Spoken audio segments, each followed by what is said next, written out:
2026-27க்கான மத்திய நிதிநிலை அறிக்கை மிகுந்த ஏமாற்றம் அளிக்கிறது.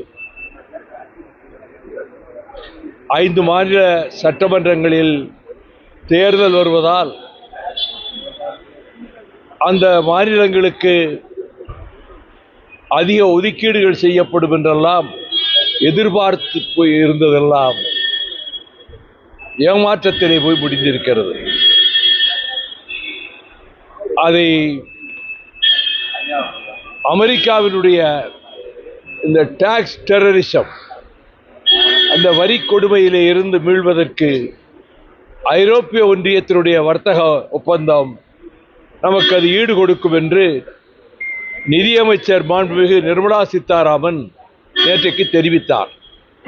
ஆனால் ஐரோப்பிய ஒன்றியத்தினுடைய வர்த்தக ஒப்பந்தம் 23 நாடுகளினுடைய ஒப்புதலை பெற்று 2027 ஏப்ரலுக்கு பின்னர் தான் நடைமுறைக்கு வரும்.